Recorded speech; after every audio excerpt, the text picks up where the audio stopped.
DWDC New Gen FM 100.7 MHz.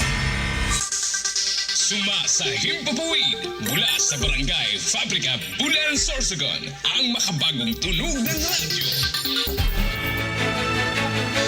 Sa musika, sa balita at impormasyon, ang all-in-one radio station. This is New Gen FM. Proud member of KBP, kapisana ng mga broadcaster ng Pilipinas. The ultimate news and music radio. Sa ato, ini. Matik na!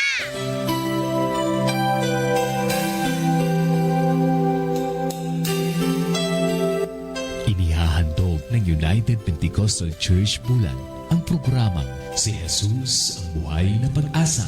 Pakinggan at subaybayan ang mga aral ng Diyos na magdadala sa atin sa katotohanan, espiritual na kalayaan, pag-asa at buhay na walang hanggan. Mapapakinggan tuwing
Purihin ang pangalan ng ating Panginoong Hesukristo, mga kapatid at mga kaibigan.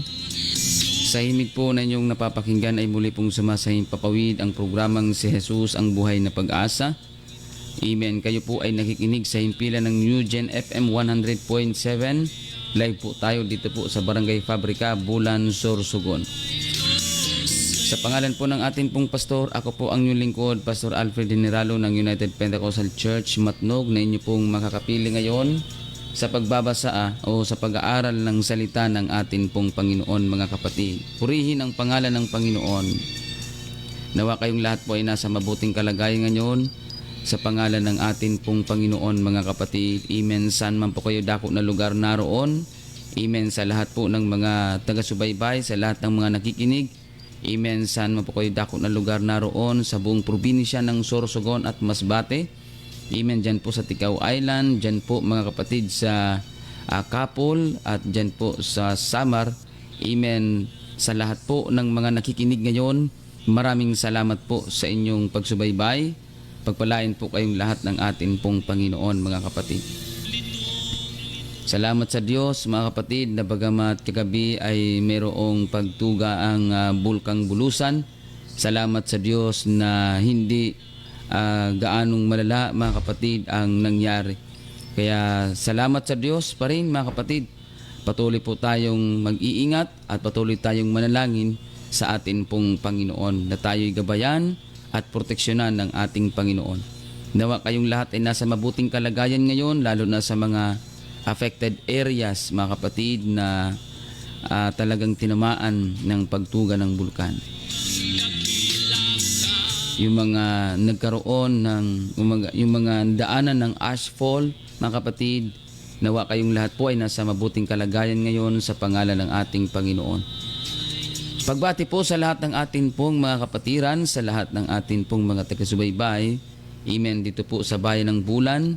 Amen. Sa tatlong congregation na pinangasiwaan ng atin pong pastor, Pastor Andy Rosari. Mga kapatid, amen.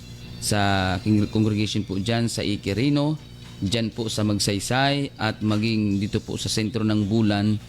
Good morning po sa bawat isa sa atin, mga kapatid. Pagpalain tayong lahat ng ating Panginoong Hesukristo. Maging sa lahat ng atin pong mga taga-panood sa atin pong Facebook Live. Amen. Pagpalain po kayong lahat ng Panginoon. Salamat din po sa atin pong technical size, si Paring Box. Pagpalain ka po ng Panginoon. Amen. Muli, ako po ang inyong lingkod, Pastor Alfred Generalo ng United Pentecostal Church, Matnog, na inyo pong makakapili ngayon sa pag-aaral ng salita ng ating Panginoon. Amen. Kung kayo po ay may mga katanungan, kung nais nyo pong magpadala ng prayer request at nais nyong magkaroon ng libreng pag-aaral ng salita ng Diyos sa inyong tahanan, lalo na kung kayo po ay malapit dyan sa Matnog o kung kayo naman kayo ay taga Matnog. Amen. At Santa Magdalena, mga kapatid, tawagan nyo lamang po ako sa CP number 0967-364-7164.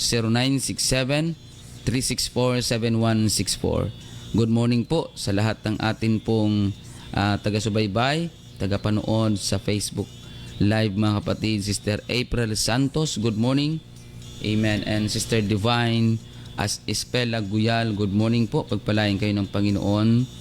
Amen. Sister Margie Guitan Isiha, dyan po sa Santa Remedios. Pagbati din po sa Guneo and Solidad family. Amen. At ang inyong buong family, pagpalain po kayo ng Panginoon. Sister Angelita Ligoro, thank you so much for watching from Atimonan, Quezon. Sister Helen Detera, Sister Rebecca Montemor, Sister Cristita Bugayong, good morning din po sa inyong lahat. Brother Junel Gabad, amen, good morning. Pagpalain ka po ng Panginoon. And Sister Melody Herrero, pagpalain po kayong lahat ng ating Panginoon, mga kapatid. Amen. Sa lahat ng mga sumusubaybay, mga kapatid, sa mga oras na ito. Sister Edna Dalida, good morning. Amen. Pagpalain ka po ng Panginoon. Praise the Lord. At sa lahat ng mga sumusubaybay ngayon, maraming salamat po sa inyong paglalaan ng oras at panahon. Sa atin pong mga kababayan, sa lahat ng atin pong mga tagapakinig, amen, praise God. Kayo po ay amin pong inaanyayahan ngayong darating po na araw ng linggo, ang atin pong schedule ng pagsamba. Amen. Meron po tayong First Sunday Joint Fellowship, mga kapatid, dyan po sa Barangay Ikirino, mga kapatid. Amen. Sa atin pong church compound dyan, mga kapatid. Kayo po ay aming inaanyayahan. Alas 8 po ng umaga ang atin pong schedule ng pagsamba ngayong araw ng linggo sa atin pong joint fellowship first Sunday of the month. Amen. Praise God. Kayo po ay amin pong inaanyayahan, atin pong masaksihan at maranasan ang pagkilos ng atin pong Panginoon. At maging mga kapatid sa lahat po ng mga kandidato, amen, kayo po ay amin pong inaanyayahan. Welcome po kayo mga kapatid sa gawain ng atin pong Panginoon, mga kapatid, amen, na kung saan lahat po ay invited. Amen. Ang atin pong church ay hindi po partisan, kundi lahat po ay welcome. Kahit saang partido ka man po napapabilang o kahit anong partido ka man po, mga kapatid, sa lahat ng atin pong mga kandidato na kayo po ay amin pong inaanyayahan ngayong darating po na araw ng linggo dyan po sa Ikirino Compound, mga kapatid, United Pentecostal Church Bulan. Amen. Salamat sa Diyos sa pagkakataong iyan. Amen. Na kayo malugod po naming kumbaga isang kagalakan po namin, mga kapatid, na kayo po ay amin pong makapiling, makasama sa pagsamba sa atin pong Panginoon. Amen. Purihin ang pangalan ng ating Panginoong Hesukristo, mga kapatid. Amen. Brother Dave Base, good morning. And Brother Andy Orozco, praise God, pagpalain po kayo ng Panginoon. Sister Violi Cularin Bulado, good morning po, pagpalain po kayo ng ating pong Panginoon. Salamat po sa inyong pagsubaybay. Amen. Praise God. Brother Felipe Escresa, good morning din po sa inyo. Maraming salamat po sa inyong pagsubaybay. Sister Anami Advincula Nidia, good morning po. Pagpalain kayo ng Panginoon. Praise the Lord. Tuloy po tayo sa pag-aaral ng salita ng Panginoon, mga kapatid. Amen. Muli, kayo po ay amin pong inaanyayahan ngayong darating po na araw ng linggo, alas 8 po ng umaga. Amen. Ang church po natin ay walang pinipiling kandidato na dadalo, mga kapatid. Hindi po yan partisan. Lahat po ay welcome sa gawain ng atin pong Panginoon. Ano man ang iyong partido o saan ka mang partido na papabilang, mga kapatid, amen, welcome po kayong lahat sa gawain ng ating pong Panginoon, mga kapatid. Amen. At ang gawain po kasi ng Panginoon ay walang pinipiling estado ng buhay ng tao, walang pinipiling tao, mga kapatid.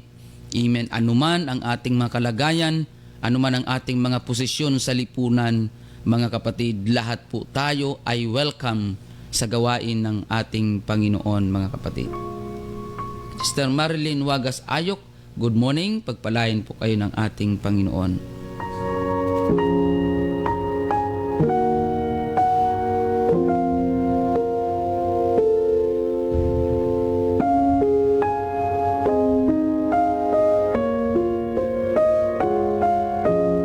Purihin ang pangalan ng ating Panginoon. Praise God. Amen. Tayo po ay magpapatuloy sa atin pong programang si Jesus ang buhay ng pag-asa. Sister Isabel Espiritu, good morning. Pagpalain po kayo ng Panginoon maging sa lahat po ng atin pong mga kapatiran dyan po sa UPC Matnog. Amen. Pagpalain po kayo ng Panginoon, mga kapatiran natin. Magpatuloy lamang tayo sa paglilingkod sa ating Panginoon hanggang sa kanyang muling pagbabalik, mga kapatid. Mga kapatiran natin dyan sa Manurabi Church. Ngayong Sabado po ay mayroon po tayong schedule ng pagsamba dyan. Alas 9 ng umaga ngayong Sabado dyan po sa Manurabi. At pagbati din po sa atin pong mga kapatiran dyan sa Hinablan Oriental. Amen. Praise God. Pagpalain po kayong lahat ng ating Panginoon. Magpatuloy lamang po tayo sa paglilingkod sa Diyos, mga kapatid. Maging mga kapatiran natin dyan sa sentro ng Matnog. Pagpalain po kayo ng Panginoon, mga kapatid. Diyan po sa Kalintaan, good morning sa lahat ng atin pong mga kapatiran. Pagpalain po kayong lahat ng ating Panginoon. Magpatuloy lamang tayo sa paglilingkod sa Diyos hanggang sa kanyang muling pagbabalik. Praise the Lord. Amen. At sa pagkakataong ito, tayo po ay manalangin bago tayo dumako sa pag-aaral ng salita ng Panginoon. Hilingin po natin sa Diyos ang kanyang gabay at patnubay sa atin pong pagtatalakay. Let us pray. Dakila at makapangyarihang Diyos, aming Panginoong Jesucristo, maraming salamat po, Panginoon, sa napakagandang pagkakataon na ito na kung saan iyong ipinagkaloob sa amin. Salamat, Panginoon, na hindi mo kami iniiwan, hindi mo kami pinapabayaan. Lord, sa oras na ito, patuloy mo kaming samahan sa amin pong pagtatalakay. Pagpalain mo ang aming mga giliw na taga-subaybay, anuman po ang kanilang mga kalagayan, anuman po ang kanilang mga sitwasyon sa buhay. Lord, pagpalain mo po, O Diyos, ang kanila pong pakikinig. Maraming salamat, Panginoon, purihin ka, luwalhatiin ang iyong banal na pangalan. Sambahin ka, O Diyos, sa Espiritu at katotohanan. Lord, katagpuin po ang pangailangang espiritual, pisikal at pinansyal ng mga tagapakinig namin at mga tagapanood. Amen. At patuloy po silang akayin sa paglilingkod sa iyo. Ipaunawa po sa kanila ang iyong banal na salita. In Jesus' mighty name, amen and amen. Praise God. Purihin ang pangalan ng Panginoon. Amen. So, kung kayo po ay mayroong mga Biblia, mga kapatid, pwede niyo po akong sabayan sa pagbabasa ng mga salita ng atin pong Panginoon, mga kapatid. Praise the Lord. Amen. Napakaganda po na bago tayo dumako sa atin pong mga pinagkakaabalahan, mga sariling obligasyon, ay magkaroon tayo ng panahon para pag-aralan at pakinggan ang mga salita ng atin pong Panginoon. In the book of Matthew chapter 24, amen, praise God. Ganito po ang ating mababasa in verse 32. Sa puno ng igos nga ay pag-aralan ninyo ang kanyang talinghaga. Pagka nananariwa ang kanyang sanga at sumusupling ang mga dahon, ay nalalaman ninyo na malapit na ang tag-araw. Gayon din naman kayo, pagka nangakita ninyo ang lahat ng mga bagay na ito, ay talastasin ninyo na siya'y malapit na nasa mga pintuan na nga. Amen. Praise God. Purihin ang pangalan ng ating pong Panginoon sa pagkabasa ng kanyang banal na salita, mga kapatid. Amen. Ito po ay patungkol sa, mga kapatid, sa muling pagbabalik ng ating Panginoong Jesucristo. Meron siyang sinabi na talinghaga sa kanyang mga alagad, na yung talinghaga sa puno ng igos, mga kapatid, na kung saan kapag ito ay nananariwa, amen, ang kanyang mga sanga, amen, at sumusupling ang mga dahon, mga kapatid, yun po ay kumbaga palatandaan na malapit na ang tag-araw. Ganon din ang muling pagbabalik ng Panginoon. Kapag nakita natin, amen, yung mga signs, mga palatandaan ng muling pagbabalik ng Panginoon, sabi ng Panginoong Hesus, talastasin natin na malapit na ang muling pagbabalik ng Panginoon at nasa mga pintuan na nga. At ano po, mga kapatid, yung mga palatandaan na yan na kailangan natin pong tandaan at bantayan, mga kapatid, para sa atin pong ginagawang preparasyon sa muling pagbabalik ng atin pong Panginoon. Mababasa natin yun, mga kapatid, sa Matthew chapter 24 din, mga kapatid, in verse from verse 1 up to verse, yung whole chapter ng 24, mga kapatid, doon natin mababasa yung mga palatandaan na muling babalik na o malapit na ang muling pagbabalik ng atin pong Panginoon. Kagaya po, mga kapatid, amen, dito po sa verse 6, amen.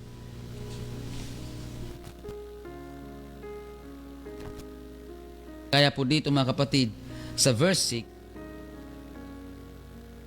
ang sabi po dito na nakasulatan, amen, sabi ng Panginoon sa verse 5, sapagkat marami ang magsisiparito sa aking pangalan na mga nagsasabi, ako ang Kristo, at ililigaw ang marami.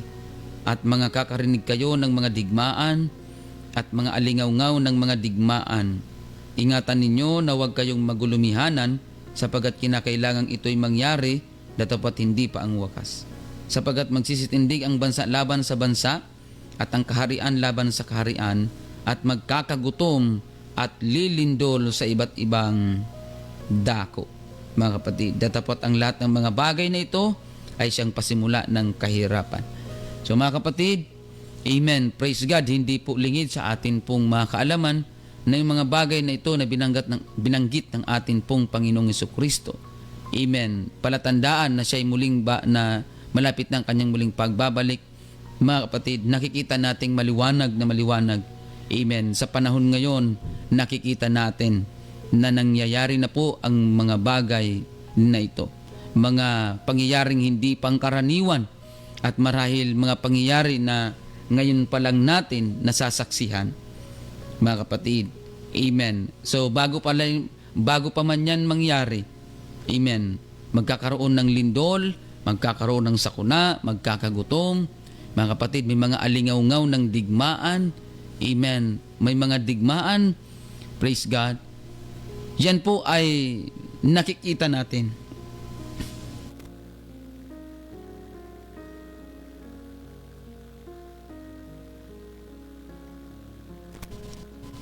Yan po mga kapatid, nakikita natin sa mga news, sa mga balita, mga kapatid, na nangyayari na. Kaya ibig sabihin, malapit na po ang muling pagbabalik ng ating Panginoong Hesukristo. Hindi natin kailangan matakot sa bagay na yan kung yan po ay mga kumbaga nangyayari na. Dahil bago pa yan nangyari, inihula na po yan ng ating Panginoong Hesukristo 2,000 years ago. Kaya ang kailangan natin gawin, imbes na matakot, amen, magkaroon tayo ng hangarin na maglingkod sa atin pong Panginoon. It's about time na buksan natin ang ating mga puso at isipan upang tanggapin ang salita ng Panginoon, tanggapin natin ang mga pangangaral o ang mga salita ng Diyos na atin pong napapakinggan. Kagaya po sa programang ito, mga kapatid, na araw-araw po nating napapakinggan. Patuloy natin buksan ang ating mga puso at isipan upang nang sa ganun, pagdating ng panahon ay wala tayong pagsisisihan. Mga kapatid at mga kaibigan, amen, mahal tayo ng atin pong Panginoon. Kaya nga ang Panginoong Jesucristo, bago pa ito mangyari, bago pa ang kanyang muling pagbabalik, mayroon ng sinabi ang Panginoon, amen, na magkakaroon ng mga palatandaan na dapat nating tandaan upang nang sa ganoon, yung atin pong ginagawang preparasyon, mga kapatid, praise God, ay may sakatuparan natin. Amen. Ang muling pagbabalik ng Panginoon, ito po ay dagok sa mga hindi naghanda, sa mga taong hindi tumanggap sa mga salita ng Panginoon. Pero para sa mga naghanda, para sa mga taong naghanda, para sa mga taong nagbukas ng puso at naglingkod sa Panginoon, ang muling pagbabalik ng Panginoon, isa itong dakilang pagpapala at dakilang pag-asa, mga kapatid, sa kanila pong mga buhay. Kaya kapatid at kaibigan, amen, marahil matagal ka nang na nakikinig sa programang ito, amen, at maging sa mga kapwa ko mananampalataya.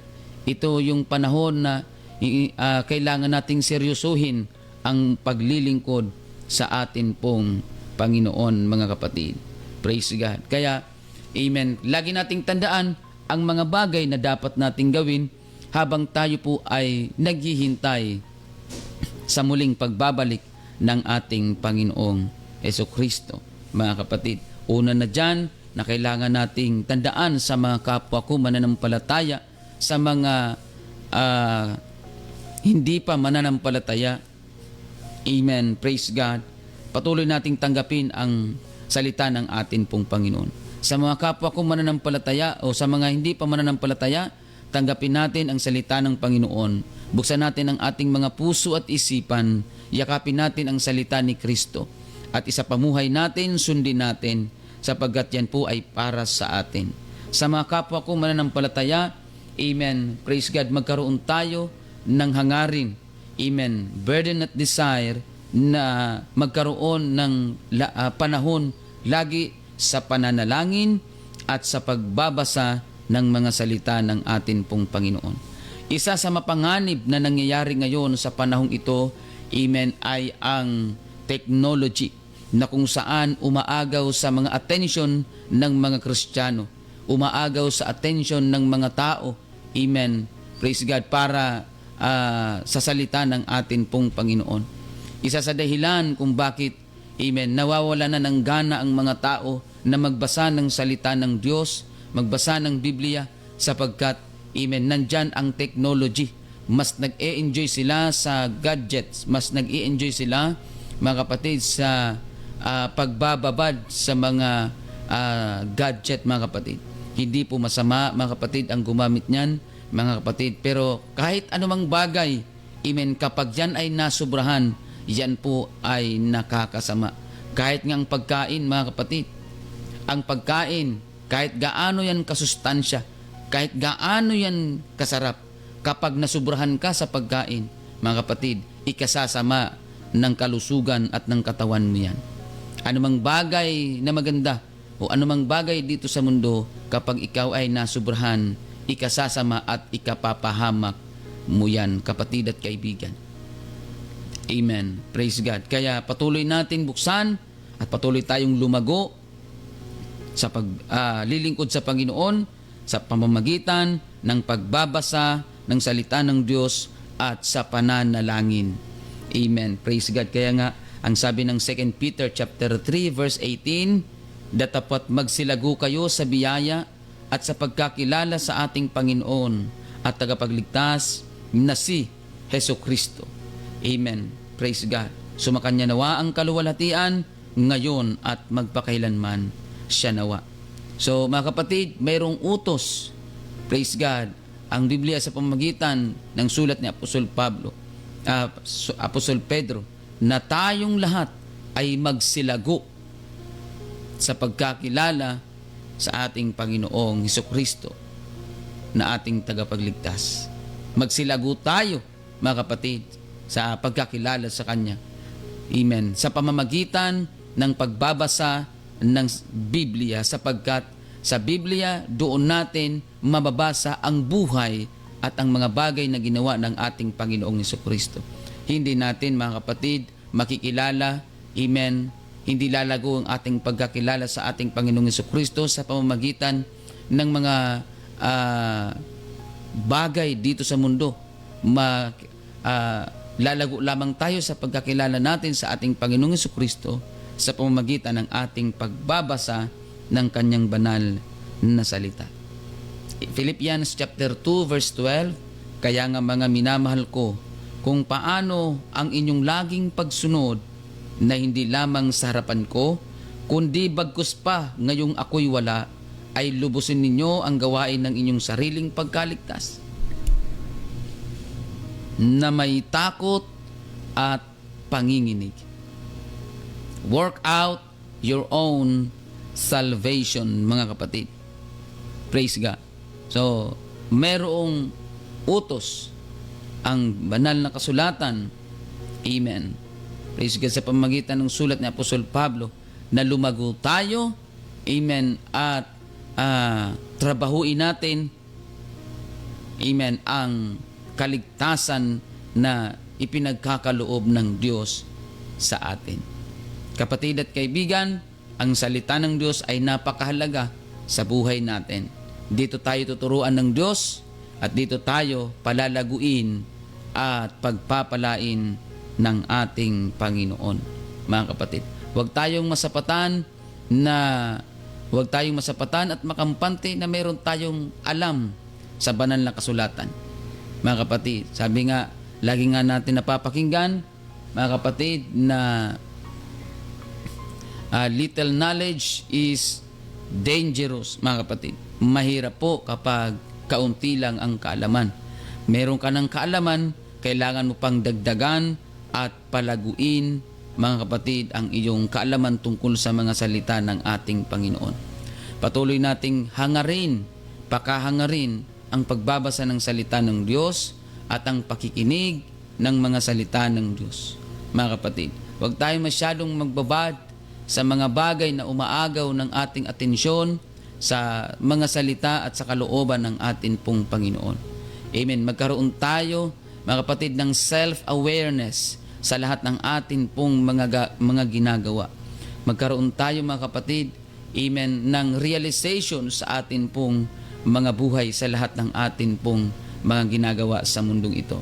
Sapagkat sa kaunting pagkakamali lamang natin sa mundong ito, amen, ay walang hanggan natin yung pagsisisihan sa muling pagbabalik ng ating Panginoon. Ganun pa man, kapatid at kaibigan, kung tayo'y maglilingkod sa Diyos, kung tayo'y magtatapat, amen, at magpupursige sa paglilingkod sa Panginoon, mga kapatid, ang muling pagbabalik ng Panginoon ay isang dakilang pagpapala, dakilang pag-asa para sa bawat isa na naghanda, nagsunod, at naglingkod ng may katapatan sa ating Panginoong Hesukristo. Praise God. At habang tayo naghihintay, magpakalago tayo sa biyaya at pagkakilala sa ating Panginoong Hesukristo sa pamamagitan ng ating pagbabasa ng salita ng Diyos, pakikinig at pagsunod sa mga salita ng Panginoon. Kaya nga ang sabi ng Revelation chapter 1 verse 3, mapalad ang bumabasa at nangakikinig ng mga salita ng hula, amen, at ang mga taong tumutupad, amen, sa mga salita ng Diyos sapagkat ang panahon ay malapit na. Amen. Mapalad ang bumabasa at nakikinig at tumutupad. Huwag tayong masapatan na nakikinig lang tayo. Huwag tayong masapatan na nagbabasa lang tayo. Amen. Magandang magbasa, mga kapatid, magandang makinig, pero huwag nating hayaan na hanggang dun na lang. Kundi bagkus kung ano ang ating narinig, kung ano ang ating nabasa ng salita ng Panginoon, amen, isa pamuhay natin ang mga katuruan ng Biblia sa buhay natin. Amen. Praise God. Sapagkat kung ikaw ay lumago na sa pamamagitan ng pagbabasa ng salita ng Panginoon, doon ka na gagamitin ng Diyos para ibahagi rin sa iba ang mga salita ng atin pong Panginoon. Huwag nating sarilinin yung kaligtasang binigay ng Diyos para sa atin, kundi bagkus ibahagi natin sa ating mga kakilala, ibahagi natin sa ating mga kaibigan, ibahagi natin, mga kapatid, sa atin pong pamilya ang salita ng ating Panginoon, ang mga bagay na ating mga natututunan sa salita ng ating pong Panginoon, mga kapatid. Amen. Kaya nga ang sabi doon sa Mark chapter 16 verse 15, magsiyaon kayo sa buong sanglibutan at inyong ipangaral ang ebanghelyo sa lahat ng kinapal. Ang sumasampalataya at mabautismuhan ay maliligtas, datapot ang hindi sumasampalataya ay parurusahan. Amen. So meron tayong obligasyon na ang salita ng Panginoon ay ibahagi natin. Kaya lang hindi mo yan magagawa kung hindi mo nauunawaan, wala kang sapat na kaalaman tungkol sa mga salita ng Panginoon. Ganun pa man, amen, base sa iyong experience, base sa iyong karanasan, kung paano ka binago ng Panginoon, kung paano ka tinawag ng Panginoon, kung paano ka, amen, tumugon sa panawagan ng Panginoon, at kung ano ang naging epekto ng salita ng Diyos sa buhay mo, bagamat konti pa lang ang iyong kaalaman tungkol sa salita ng Panginoon, yung karanasan mo, amen, tungkol sa yung karanasan mo sa mga bagay na ginawa ng Diyos sa buhay mo, yan ay pwede mong ibahagi rin sa iba, amen, kung ano ang iyong personal experience, amen, tungkol sa kung paano ka tinawag at kung paano ka binabago gradually ng ating Panginoong Hesukristo sa pamamagitan ng kanyang banal na salita. Mga kapatid, amen, praise God, ibahagi natin yan sa ating mga kakilala, kamag-anak, kaibigan, katrabaho, o anuman ang iyong kumbaga kalagayan sa buhay, anuman ang estado natin sa buhay, mga kapatid, patuloy natin ibahagi ang salita ng ating Panginoon. Dahil huwag nating sarilinin, kundi bagkus ibahagi natin ito sa tulong at biyaya ng ating Panginoon. Mga kapatid, malapit ng muling pagbabalik ng Panginoon. Praise God. Amen.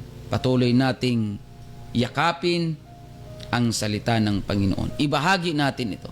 Sapagat ang ebanghelyo ng Panginoon, according to Romans chapter 1 verse 16, amen, ang sabi doon ni Apostol Pablo, sapagat hindi ko ikinahihiya ang ebanghelyo, sapagat siyang kapangyarihan ng Diyos sa ikaliligtas ng bawat sumasampalataya, unay sa Hudyo at gayon din sa Griego. So mga kapatid, ang ebanghelyo ng Panginoon, amen, dapat natin itong ibahagi, sapagat ito ang kapangyarihan ng Diyos sa ikaliligtas ng bawat sumasampalataya.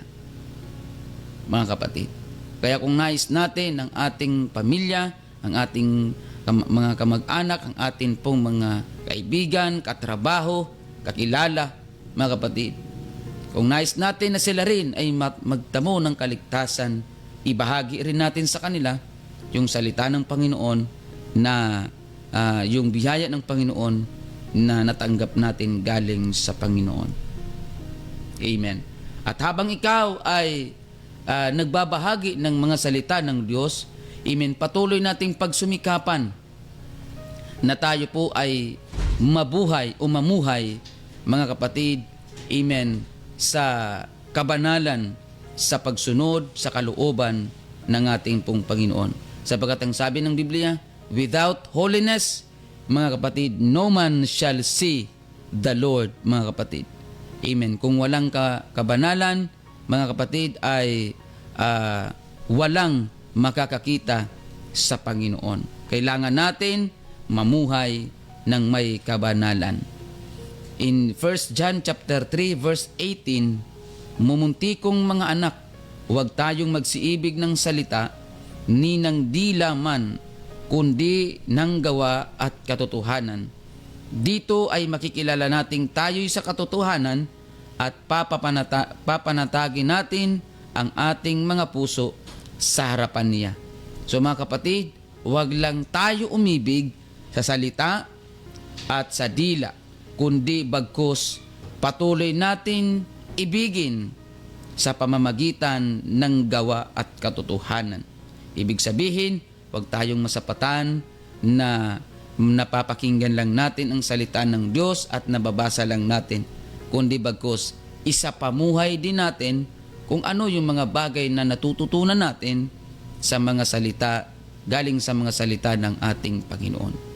Mga kapatid, amen, sapagkat ang Diyos po ay mas natutuwa sa mga taong gumagawa ng kanyang banal na kalooban. Mga kapatid, amen. In Colossians chapter 2 verse 6, kung paano nga na inyong tinanggap si Kristo Jesus na Panginoon, ay magsilakad kayong gayon sa Kanya na nangauugat at nangatatayo sa Kanya at matibay sa inyong pananampalataya gaya ng pagkaturo sa inyo na sumasagana sa pagpapasalamat. So, mga kapatid, kung paano natin tinanggap si Kristo, dapat mamuhay tayo ayon sa kalooban ni Kristo. Kaya nga, yung mga tao na nagpapakilala o nagsasabi na tinanggap namin anya si Kristo, tapos hindi naman nakikitaan ng pagsunod kay Kristo, mga kapatid, niloloko nyo lang ang sarili nyo. Amen. Praise God. So, hindi natin maluloko ang Diyos. Pwedeng maloko natin ang ating kapwa. Pwede madaya natin ang ating kapwa. Pero ang Diyos at ang sarili mo mismo ang nakakaalam kung totoo ang iyong paglilingkod sa Panginoon. Kaya mga kapatid, amen, praise God, ibigin natin ang Diyos hindi lamang sa pakikinig at sa pagbabasa, kundi bagkus sa gawa. Amen.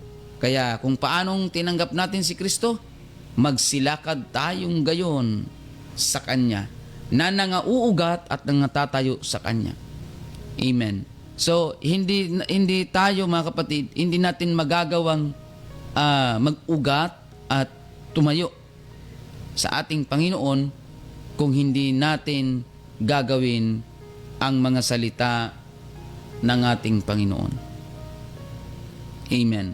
Kaya mga kapatid at mga kaibigan, patuloy natin pakahangarin na sundin ang mga kalooban ng atin pong Panginoon.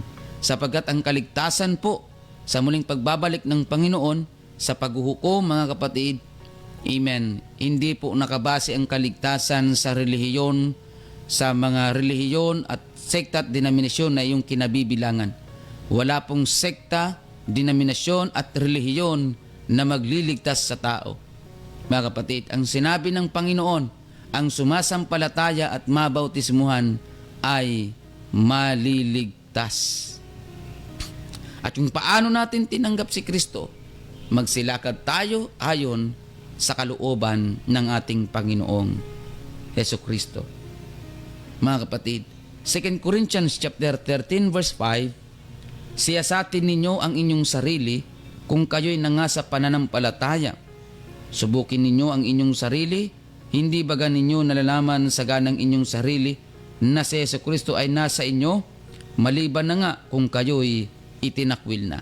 So magkaroon tayo, mga kapatid, ng reflection and realization sa atin pong mga sarili every day, every minute, every hour ng atin pong buhay. Magkaroon tayo ng realization kung tayo ba ay sumusunod sa kalooban ng Panginoon at kung tayo ba ay malayo na, mga kapatid, sa kalooban ng Panginoon. Mga kapatid, siyasatin natin, ripasuhin natin ang ating mga sarili. Mga kapatid, siyasatin natin ang ating mga sarili. Mga kapatid, ripasuhin natin ang ating mga sarili, huwag yung ibang tao. May mga tao kasi na imbis na yung sarili niya ang siyasatin niya, mas sinisiyasat nila yung ibang tao. At mas maraming panahon at oras ang iginugugon nilang magsiyasat sa ibang tao kaysa sa kanilang mga sarili. Mga kapatid, amen. Kung meron man tayong dapat nasisiyasatin, hindi ang ibang tao, hindi ang buhay ng tao, ng ibang tao, kundi yung buhay natin mismo, yung ating siyasatin. Mga kapatid, amen. Praise God. Wala pong problema, mga kapatid, na meron tayong pakialam sa iba. Pero, amen, kung meron man tayong pakialam sa iba, mga kapatid, yun ay para ipanalangin sila. Hindi para pakialaman at yung mga desisyon nila, kundi bagkus ipanalangin sila. Kung meron naman tayong dapat pakialaman, walang iba kundi yung mga desisyon na ating ginagawa, yung ating mga sarili mismo, mga kapatid. Sapagkat pag pinakialaman mo ang buhay ng iba, mapapasama ka lang, mapapahama ka lang. Pero kapag pinakialaman mo ang iyong sariling kalooban, ang iyong sariling desisyon, amen, mapapabuti ka. Lalo na kapag ikaw, amen, ang buhay mo ay patuloy na ipinapasakop sa kalooban ng Panginoon. Huwag tayong masyadong maging concerned, amen, o maging, kumbaga, pakialaman yung buhay ng iba. Magkaroon lamang tayo ng concern sa buhay ng iba, pero wag natin pakialaman yung buhay nila, mga kapatid. Amen. Kundi bagkus, ipanalangin natin sila at akayin natin sila sa paglilingkod sa Panginoon. Akayin din natin ang ating mga sarili sa pamamagitan ng self-reflection, realization sa lahat ng ating mga ginagawa. Kailangan aware tayo. Malaking bagay po kasi, mga kapatid, na aware tayo sa lahat ng mga desisyon na ginagawa natin at yung mga bagay na iniisip natin, kailangan aware tayo. Tingnan natin ang ating mga sarili, tumingin ka sa salamin, mga kapatid, at makikita mo kung ano pa ang mga kailangan ayusin sa buhay mo. Mga kapatid, yung salamin na yan, hindi lang yung salamin na literal na salamin, kundi bagkus ang Biblia po ay nagsisilbing salamin ng atin pong pagkatao. Sapagkat sa pagbabasa ng Biblia, dito natin makikita yung sarili natin, mga kapatid, sa tulong at biyaya ng Panginoon. Last verse na atin pong ipaglilingkod sapagkat ang oras po natin ay patuloy na tumatakbo. Revelation chapter 3 verse 3, alalahanin mo nga kung paanong iyong tinanggap at narinig, at ito ay tuparin mo at magsisi ka. Kaya't kung hindi ka magpupuyat ay paririyan akong gaya ng magnanakaw at hindi mo malalaman kung anong panahon. Amen. Praise God. Darating.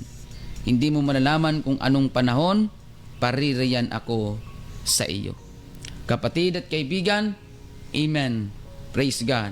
Alalahanin natin yung mga salita ng Diyos na mga na natututunan natin, mga natatanggap natin, mga natututunan natin, mga kapatid. Amen. Alam niyo po, mas maganda sa pakiramdam. Amen. Mas satisfied kapag yung mga natututunan natin ay naia-apply natin sa atin pong buhay. Amen. Sapagkat ang salita ng Diyos ay para sa ikabubuti ng bawat isa sa atin. Mga kapatid, mahal tayong lahat ng ating Panginoon. Ayaw ng Diyos na tayo ay mapahamak. Mga kapatid, kung kaya't ang Panginoon, bagamat siya'y nasaan yung Diyos, hinubad niya ito upang, mga kapatid, akuin ang kaparusahan tungkol sa ating mga kasalanan. Mahal tayo ng Panginoon. Amen. Ayaw ng Diyos na mapahamak tayo.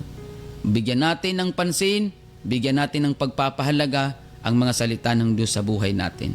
Amen. Magkaroon tayo ng awareness sa mga bagay na nangyayari dito sa atin pong lipunan, sa mga bagay na nangyayari dito sa mundo, mga kapatid, at magkaroon tayo ng awareness sa atin pong mga sarili, sa mga decision making natin, mga kapatid. Amen. Lumapit tayo sa Panginoon, maglingkod tayo sa Panginoon. Tayo po ay manalangin sa ating pagtatapos. Dakila at makapangyarihang Diyos, aming Panginoong Jesucristo, maraming salamat po sa napakagandang pagtatalakay na ito na nagsilbing paalala sa buhay namin. Lord, hipuin mo po ang puso at isipan ng aming mga radio listeners, Facebook Live viewers, saan man po sila dako na lugar naroon ngayon. Abutin mo po sila, Panginoon, ng iyong makapangyarihang kamay. Hipuin mo po sila, O Diyos, ang kanilang mga puso at isipan. Akayin mo po sila sa paglilingkod sa iyo. Patuloy mo pong katagpuin ang bawat pangangailangan ng aming mga radio listeners and FB viewers. Maraming salamat, Panginoon, sa iyong kabutihan. Patuloy mo kaming akayin sa paglilingkod sa iyo. Pagpalain mo ang aming pakikinig, pagpalain mo ang aming pagbabasa. Tulungan mo kaming magawa, O Diyos, ang iyong banal na kalooban habang kami naghahanda at naghihintay sa iyong muling pagbabalik. To God be the glory. In Jesus' name we pray. Magbigay ka po ng kagalingan sa may mga karamdaman. Bigyan mo po ng kapayapaan ang mga nagugulumihanan. Pag-asa ang mga nawawalan ng pag-asa, Panginoon. Maraming salamat po. Ito po ang aming samo at dalangin. Sa pangalan mong makapangyarihan, aming Panginoong Jesucristo na nag-iisang Diyos at tagapagligtas. Amen. So mga kapatid, maraming salamat po sa inyong pagsubaybay. Salamat po sa inyong paglalaan ng oras at panahon. Salamat po sa mga nakinig. Salamat po sa lahat ng mga nanood. Pagpalain po tayong lahat ng ating Panginoon. Amen. Hindi ko man po kayo maisa-isa, mga kapatid, sapagkat ang oras natin ay limitado. Amen. Praise God sa lahat ng mga nanood po sa Facebook page ng New Gen FM. Sa lahat po ng mga nanood sa aking pong Facebook page. Amen. At sa lahat ng mga tagapakinig ng himpilang ito, mga kapatid, maraming salamat po sa inyo. Pagpalain tayong lahat ng Panginoon. Muli, ang akin pong contact number, 0967-364-7164. 0967-364-7164.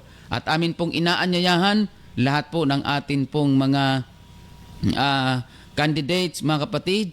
Amen. Saan man po kayo partido napapabilang o anumang partido po kayo, mga kapatid. Amen. Welcome po kayong lahat sa gawain ng Panginoon ngayong darating po na linggo, alas 8 ng umaga, dyan po sa Ikirino United Pentecostal Church Compound. Maraming salamat po muli. Ako po ang inyong lingkod, Pastor Alfred Generalo ng United Pentecostal Church Matnog. Lagi po nating tandaan, wag na wag po nating kakalimutan, si Jesus lamang po ang ating buhay na pag-asa. God bless everyone.